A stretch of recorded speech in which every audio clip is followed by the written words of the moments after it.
Coach, what happened in the third quarter? Yeah, I think it started way before the third.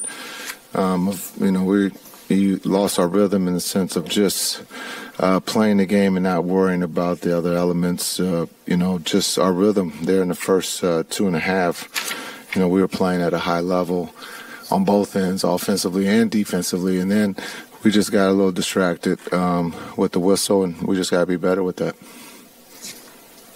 What happened on the play with 15 seconds left where Luka tried to save it? It wasn't out of bounds. What did you see on that play? Yeah, that's a good question. You got to ask Luka. Kai threw it in, and I don't know if he was thinking that he couldn't go in the backcourt or whatever, but that's a good question. You got to ask Luka. I think he thought the ball was touched, so he had to save it, but he could have gone in the backcourt with it. Do you see any commonalities with the struggles throughout the season on these, late quarter plays? Yeah, it's. I'm glad it's happening during the season and not during the playoffs. It's just, when you have those two guys out there, it's about the details, and we got to do a better job with the details. The bounce pass, Kai thought that's which way he was going, and it's just, they're new and understanding what a bounce pass does to or for Luka, and so that they just got to work that out. In terms of these clutch situations, do those guys need to figure out a 1A, 1B situation? How do you kind of figure out how those guys work together in those situations? Yeah, I don't know if it's just a chemistry thing. They got to get it under their belt. They got to go through the ups and downs of understanding each other and the movements. And it takes time. It just doesn't happen, even though they're two of the best players in the world. It just doesn't happen overnight. So for the dress rehearsal, for this to go on now, as I just talked about, it's better that it happens now than in the playoffs. And just understanding each possession as we get in these close games will make us that much better as a team. You mentioned getting distracted by the whistle.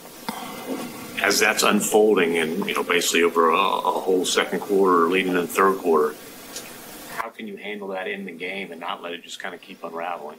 Yeah, I think it's just, our maturity, just understanding what we have to do at that time. Just focus on that play, can't get distracted with the whistle, and just keep playing. It just happens that way. Look, we've seen a lot of basketball games when you have big leads. We know which way the whistle's going to go. You got to play through it. It seemed that Anthony Davis kind of had like a pretty big performance, taking advantage of the size advantage against Dwight Powell. Christian Wood seemed to kind of fare pretty decently at times against him.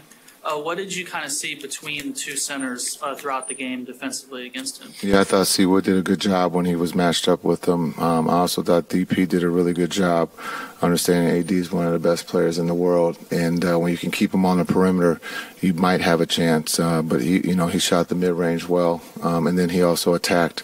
And we tried to, give as much help as we could with both of those guys. But I thought they did a really good job of trying to keep him out of the paint. But that's not easy to do when you're talking about AD. He's one of the best in the world. And runs when the Lakers were making big runs, like at the end of the second quarter.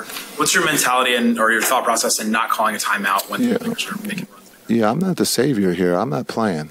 I'm watching, just like you guys. And as a team, we got to mature. And, we got a lot of new bodies coming back, and we have to grow up if we want to win a championship. There's no young team that's ever won a championship, mentally or physically. And so just to see how we could respond, again, 2.5 quarters, we're playing at a high level on both ends, offensively and defensively. But what the Lakers just showed us is that it's not a race. It's not the rabbit who wins. It's the turtle. And they work the game. And that's where we have to get to. We have to get better at working the game, and we will.